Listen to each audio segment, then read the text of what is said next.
لم يقصد القائل هذا الكلام، لم يقصد هذا المعنى، يختلف تماما. ذل زل، ذل زل، ذال وزال، يختلف المعنى تماما. اللغة العربية لغة لها صوت، نظام صوتي دقيق جدا، دقيق جدا. لو درستم الأصوات لا عرفتم، وكثير منكم تعرفون. ذل زل، فلو أراد قال القائل ذل وأنت فهمته زل وترجمته بمعنى تعثر، يختلف المعنى تماما، ولم يريد هذا المعنى.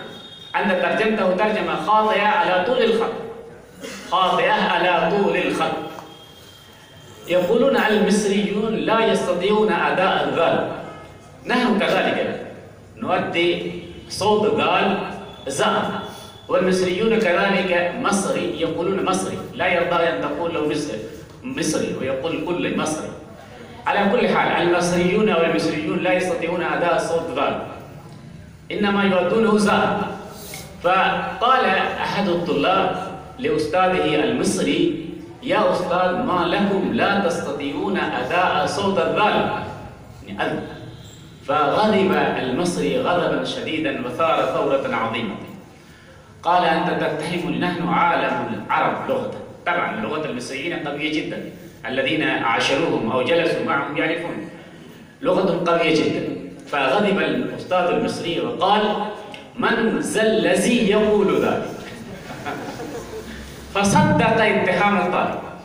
على كل حال الصوت ذال غير صوت الزال، فإذا حولت إذا نعلق صوتين، صوت واحد عين، ونعرض عليه كلمة أو مفردة أخرى يتضمن الصوت الذي يحرف إليه الطالب. كلمات أخرى نأخذها: قبل، قبل، كبل. تعرفون قبل وكبل. كبل جعله في قيود، قيده. فإذا أراد القائل أن يقول قبل وأنت كبلت، فماذا، كيف يفهم؟ كيف يرضى بهذا الكلام؟ فيقولون، أتذكر بهذه بصوت القاف قصة، يقولون يا إمام من أئمة المسجد استمع إلى خطيب في المسجد يخطب، فمما ذكر الخطيب في كلامه أو في خطبته: لا صلاة إلا بحضور القلب، يقصد بالقاف قبل. فظن هذا المستمع الإمام أنه قال إلا بحضور الكلب، أكرمكم الله. فخرج من المسجد من الخطبة بعد من فضل المجلس، خرج. فلما حان موعد الصلاة وحان دخوله إلى المسجد بحث عن كلب، لأنه سمع الحديث وأراد ينفذ هذا الحديث. بحث عن كلب لم يجد، فوجد، يقولون وجد جرو كلب، تعرفون صغير الكلب جرو. قال هذا الكلب، هذا جرو صغير، آخذ جروين. فأخذ جرو كلب وأخذهما إلى المسجد وربطهما بسارية من سواريه. فلما دخل الناس على المسجد ورأوا هذا المنظر غضبوا غضبا شديدا واشتاطوا عليه. فقال: ما لكم يا ناس، ما لكم؟ أنا سمعت حديث من أحاديث رسول الله صلى الله عليه وسلم، قال الخطيب الفلاني: لا صلاة إلا بحضور الكلب. فإخواني الطلبة، اللغة العربية لها نظام صوتي دقيق، كلمة حرف وصوت يختلف المعنى راسا على عقب.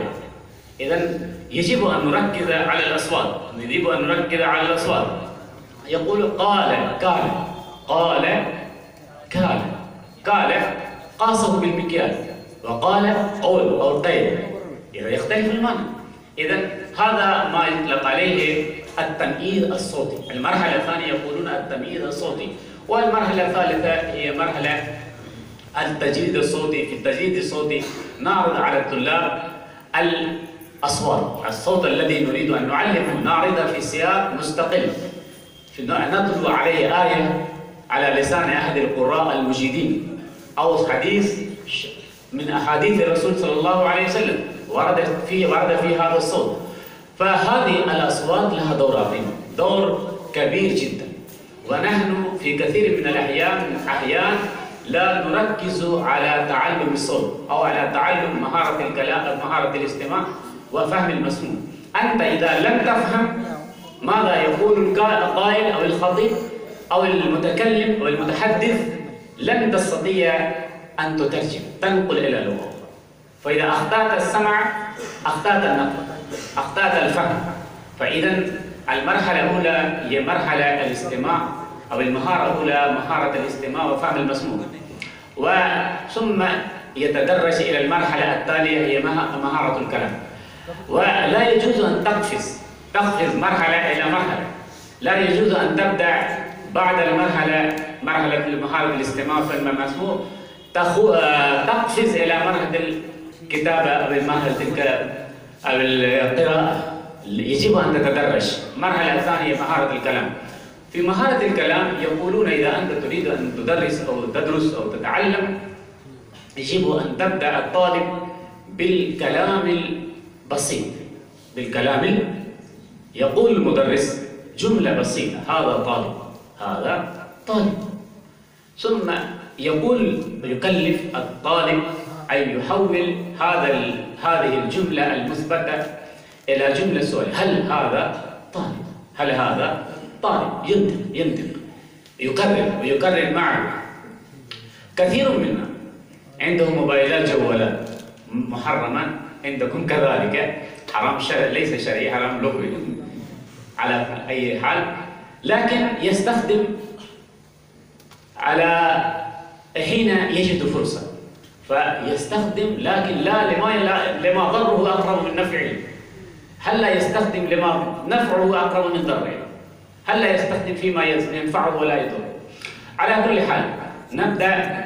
كنت أقول المرحلة يكلفه بتحويل جملة مثبتة إلى جملة استفهامية: هل هذا طالب؟ ثم مرحلة تالية لتقوية مهارة الكلام هي أن نكلفه تحويل الجملة إلى جملة موسعة: هذا طالب، الطالب جديد.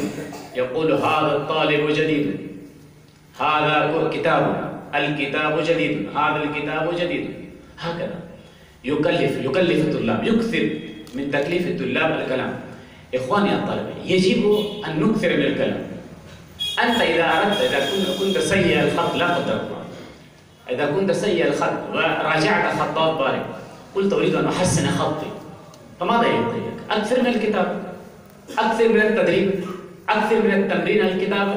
هذا فأنت تريد أن تتحدث باللغة العربية، ماذا أقول لك؟ أكثر من الكلام، أكثر من التحدث باللغة العربية. أنت تقدر بإذن الله. إذا ضمنت لي هذا ضمنت لك الكلام، ضمنت لك القدرة على الكلام باللغة العربية في أي مكان. فالمرحلة توسع الجملة كما قلت، ثم كذلك مما يعين على تقوية الكلام هو تكليف الطالب بالتعريف بنفسه. قل له: قم يا أخي، قم. يقوم. قل له: عرف بنفسك. ويتكلم: أنا اسمي فلان وفلان وفلان وفلان. ويحبذ في مثل هذه الأوضاع، في مثل هذه المرحلة، أن يتولى المدرس تقديم صوت، تقديم كلام أو حوار، تقديم كلام تعريف. يعني في كتب كثيرة جدا، كتب الأصوات لتعليم مهارة الاستماع وفهم المسموع موجودة على الشبكة العنكبوتية، بإمكانكم أن تحملوها وتستفيدوا منها، وبإمكان المدرس أن يحملها وينزلها ويستفيد منها. فيكلف الطالب أن يعرف بنفسه ويبدأ بتعريف بسيط، يعني أنا اسمي كذا واسم والدي كذا، أنا من كذا، أنا أدرس في جامعة كذا، هكذا. ومرحلة أخرى كذلك بإمكانك أن تعمل حوار، تجري حوار بين طالبين. طالب هذا يسأل وهذا يجيب، هذا يسأل هذا ثم يسأل هذا وهذا يجيب. هذه كلها لماذا؟ لمهارة الكلام. أكثر من الكلام، وصور تكثير الكلام والإكثار من الكلام هذه كثيرة جدا، وربما كثير منها أنتم تستخدمونها، لكن الذي أقوله إنما أقول فقط تذكر، وذكر فإن الذكر من باب فإن الذكر ليس إلا. فعلى كل حال إجراء الحوار، ممكن أن تجري حوار بين طالبين، هذا يسأل هذا يجيب.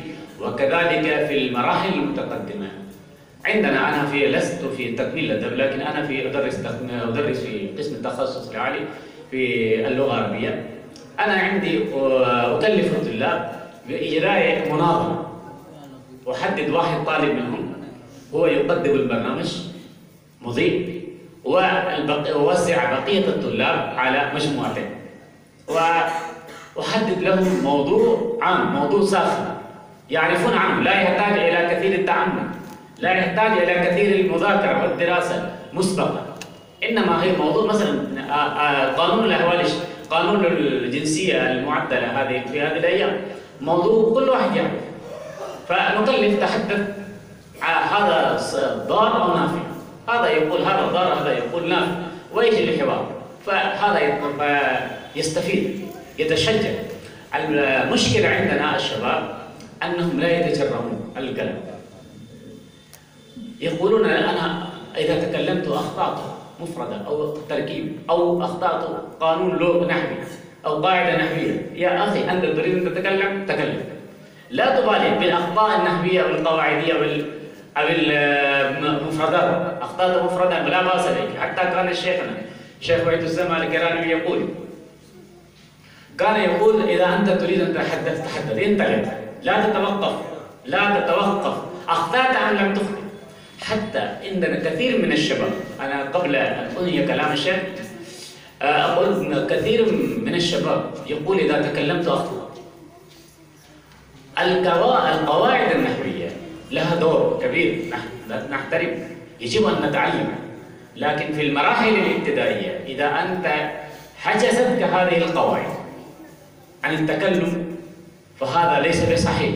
أنت أخطأت. كثير من العرب تسمعهم وهم يرفعون المفعول، ينصبون الفاعل، لكن المهم في الكلام هو ماذا؟ بيت القصيد هو ماذا؟ هو إيصال الرسالة. المتحدث إذا وصلت رسالته إلى المخاطب انتهى الموضوع. أما القواعد فيجب أن تهتم به، لكن لا تكون هذه القواعد عائقا وحاجزا لك دون الكلام. لها دور كبير، لا نستهين بدورها، لا نستغل دورها، لكن لا نعتبرها عائقا دون التكلم باللغة التي تريد أن تتكلم بها. كان الشيخ وحيد الزمان الكراني رحمه الله يقول إذا أنت تريد أن تتكلم باللغة العربية تكلم، وإذا أعوزتك مفردة لم تعرف ما هو المقابل أو البديل في اللغة العربية لهذه المفردة. مثلا كان يمثل يقول أنت تريد أن تقول أنا من بازار جا رहा हूं، अब बाजार जाऊंगा. أنت تعرف البديل لجان، مثلا ذهب يذهب، لا تعرف البديل المقابل في اللغة العربية لكلمة بازار، فأدخل عليه أدخل على البازار، قل أنا أذهب أتوجه إلى البازار. ثم إذا رجعت إلى البيت أو وجدت فرصة للرجوع إلى القواميس الثنائية ارجع إلى المفردة وتعرف عليه. لكن هذا العوز أو هذا الجهل لمفردة من المفردات لا يكون عائقا دون تكلمك. حتى العرب لا يبالون بالأخطاء القواعدية في كثير من الأحيان. أنا جلست في السعودية 4 سنوات ومثلها من السنوات في الإمارات، ورأيت كثير لا أحصي هم يرفعون الفاعل يرفعون المفعول وينسبون الفاعل. لكن المهم عندنا إيصال الرسالة. إذا وصلت الرسالة انتهى الموضوع. أنت اعتني بتعلم القواعد، لكن لا يكون عدم معرفتها حاجزا دون التكلم. على كل حال كنت ما أدري ماذا كنت أقول لكم. كنت أتحدث عن الكلام ما الذي يقويه. قلت الحوار، أجل الحوار، أجل المناظرة. كنت أتحدث المناظرة بين طالبين، بين مجموعتين من الطلاب. وكذلك هناك أشياء أخرى يا إخواني. الترجمة الشفوية، بإمكان المدرس أن يقيم طالبا، قل قم يا ولد، قم يا ولد. يقوم الطالب يقول لأحدهم تحدث بالأردية، يتحدث كلام بسيط جدا، ثم يكلف الطالب الآخر ترجمة العربية، فهذا يقوي مهارة الكلام يعني. ثم يتناوب، هذا يتكلم بالأردو وهذا يتكلم بالعربي، يترجمها إلى العربي، تتقوى مهارة الكلام عنده. وهذه الترجمة على ناحيتين، إما ترجمة حرف بحرف، هذا يتكلم معه مباشرة يترجم إلى العربية، هذه الترجمة صعبة، هذه الترجمة بصراحة صعبة، أنا جربت هذه الترجمة وهي صعبة في الأيام الأولى، لكن إذا تعود الطالب على الترجمة الفورية حرفا بحرف فهذا يكون أعون له على الكلام باللغة العربية. هذه الترجمة الشفوية والفورية عادة تكون في المؤتمرات العالمية، حيث يكون متحدث له لغة خاصة والمستمعون أو المخاطبون تكون لغاتهم مختلفة تماما، فهناك مترجمون مستعدون لنقل الكلام إلى لغات أخرى، تحدث بالعربية ينقل إلى الأردو أو إلى الإنجليزية فمثلها. ولكن الترجمة الناحية الثانية هي ترجمة فقرات بفقرات، يتحدث دقيقة ويترجم دقيقة ثم يعود النوبة له، فهذه كذلك مما يقوي مهارة الكلام. إخواني يجب أن تهتموا بهذه المهارة. أما مهارة القراءة مهارة الكتابة عندنا تركيز كبير جدا، لا تحتاجون إلى كثير إلى التحدث عنه أو ذكر ما يجب ذكره، لكن مهارة الاستماع وفهم المسموع وكذلك مهارة الكلام هذا هو مكمن الداء. هذه مشكلة، لا نسمع كثير من الكلام. المشكلة عندنا ليس عندنا من يتحدث دائما باللغة العربية. لو كان هناك مدرس لا يعرف إلا اللغة العربية ثم جلس الطلاب إليه وجلسوا معه واستفادوا لكان أحسن، لكان أكبر معوان لهم على تعلم اللغة العربية وفي وقت أقرب وأقل. يقول يوم من الأيام سألت الطلاب أنتم تقولون عندنا مشكلة لا نستطيع أن نتحدث باللغة العربية، فما هي الأسباب في نظركم أنتم؟ في نظرنا نحن أشياء، لكن أنتم ماذا ترون؟ عملت استبيان، تعرفون استبيان أسئلة. فأعطيت كل طالب ورقة، اذكر لي أسباب التي تعوق دون تكلمك باللغة العربية. فواحد يقول عدم الجو العربي لا يوجد. واحد يقول المنهج لا يساعد على التكلم باللغة العربية، المقررات الدراسية. واحد يقول المدرس لا يهتم بالكلام باللغة العربية. واحد يقول الطلاب أنفسهم لا يريدون يتكلمون باللغة العربية، لا يبذلون ما يستحق من الجهود للتكلم باللغة العربية. فمنظومة التدريس تتضمن 3 أشياء، هي الطالب، المدرس، المنهج أو المقرر الدراسي. شيخنا العلامة البليابي رحمه الله، محمد إبراهيم البليابي رحمه الله، كان يقول هناك 3 أشياء. منظومة التدريس تتضمن 3 أشياء: المدرس، الطالب، المنهج أو المقرر الدراسي. لو ذهبت تتهم الطالب بالتقصير في التعلم أضرب عن الدراسة، جلس في الغرفة. ولو اتهمت المدرس ثاروا عليك، لا تستطيع أن تسيطر عليه، ولا يبقى إلا الجانب الأضعف وهو المنهج الدراسي. هذا المنهج صامت غير ناطق فلا يستطيع أن ينطق، أما الطالب والمدرس فهما ناطقان ينطقان. وليس المهم فقط المنهج، لكن مهما كان المقرر الدراسي، مهما كان الكتاب الدراسي، المدرس إذا أراد إرادة مخلصة، حريصا على تعليم الطلاب ما يريد أن يعلمه وما لا يريد أن يعلمه، استطاع. الشيء الكثير أو الكبير يرجع إلى المدرس نفسه. ماذا يريد المدرس؟ هل يعرف أن يفيد الطلاب ما هم يريدون أن يستفيدوا منه؟ إذن أنا أرى ويرى كثير من الإخصائيين متخصصين في اللغة العربية أن المدرس هو الجانب الأكبر في تعليم اللغة العربية. مثلا المدرس يدرس كتاب تمرين على اللغة العربية ويكتفي، غفر الله لنا وله، يكتفي بترجمة النص إلى الأردية. هل يتعلم الطلاب اللغة العربية؟ هل يتعلمون؟ هل تحصل لهم قدرة على الكلام؟ أبدا أبدا لن يحصل، لأن هذا المدرس غفر الله لنا ولو قصر، لم يأتي بما وجب عليه، كان عليه يتكلم. إذا تكلم، لو أن مدرس، نحن مقصرون في الواقع، لو نحن تكلمنا بالعربية مع الطلاب ليس 24 ساعة، فقط ساعة واحدة، مدة الدراسة 6 ساعات 50 دقيقة و60 دقيقة. لو أننا نحن نتكلم باللغة العربية مع الطلاب، تعلم الطلاب اللغة العربية بأسرع ما يمكن، لأن الطالب في مرحلة التعلم وحريص على التعلم، معظم الطلاب وإن لم يكن كلهم. فأرى أننا يجب أن نعرض على الطلاب، نعرض اللقطات صوتية. كنت في السنوات الماضية أدرس الصفوف العربية الأولى أو الثانية، فكنت أعرض عن طريق لابتوب محمول، أعرض على الطلاب خطبة سهلة جدا بسيطة. هناك كتب كثيرة جدا للأصوات، كنت أعرض على الطلاب وأقول لهم رددوا، بعد كل جملة أوقف وأقول لهم رددوا، فكانوا يرددون.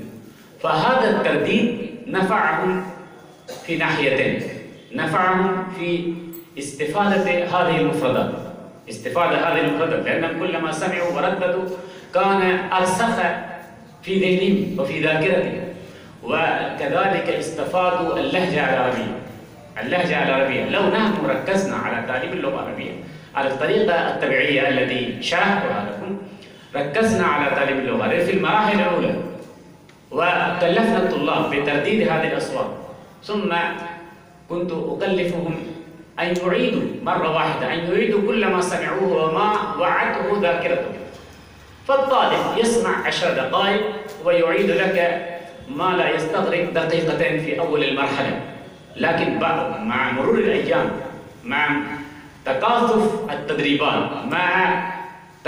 التدريبات، هو يحفظ أو يعي كثيرا من المفردات، كثيرا من التراكيب، كثيرا من القواعد كذلك، ثم يسهل عليه التكلم باللغة العربية.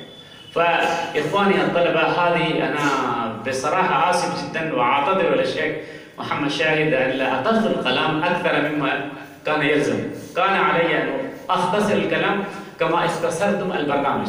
برنامج مختصر وهو اختصار غير مخل، اختصار ونافع جدا. يعني أنا حضرت في الأيام الأخيرة كثيرا من البرامج أو الحفلات من حفلات النادي العربي، وفي بعضها كان البرنامج طويل جدا، متعب ومخل ومتعب في كثير من الأحيان. لكن هذا البرنامج الحمد لله برنامج هو على اختصاره نافع ومفيد جدا، استفدت عنه أكثر مما استفدت. أشكر الله تعالى على أن وفقني لحضور هذا البرنامج، وأعيد الشكر والتقدير لفضيلة الشيخ محمد شاهد الحسني حفظه الله على دعوتي توجيه الدعوة لحضور هذا البرنامج، وأعيد تهنئتي للطلاب عامة وللطلاب المقدمين والمعدين لهذا البرنامج، فإنهم بذلوا جهودا كثيرة، وهذه الجهود تبشر بمستقبل نجم، بمستقبل زاخر بإذن الله سبحانه وتعالى. أنا أرى أن هذه الطلاب بإذن الله في المستقبل سيقدمون ويعدون برامج على مستوى الدولة بل على مستوى العالم، إذا ما وصلوا هذه الجهود. كثير من الشباب منا من طلابنا إذا خرج من قسم التخصص من قسم اللغة العربية ولى ظهره للغة العربية. أنت إذا خرجت فقد تعلمت المبادئ، الطرق التي يجب أن تسلكها لتقوي مهارتك اللغوية. فلا تقول خلاص تعلمت وانتهى الموضوع، لا، أنت تخرجت من هذه الجامعة أو من أي جامعة أخرى ثم دخلت مرحلة التدريس أو حتى في مرحلة الدراسة العالية، لا تولي ظهرك للغة العربية. قم بتدريب الطلاب الصغار على تعلم اللغة العربية، على التمرين، على النقل من الأردية إلى العربية، العربية إلى الأردية، وما إلى ذلك من النشاطات اللغية التي تعلمتها، فأهنئكم وأبارككم، وأدعو الله تبارك وتعالى أن يوفقكم لمزيد من الجهود ولمزيد من العمل البناء.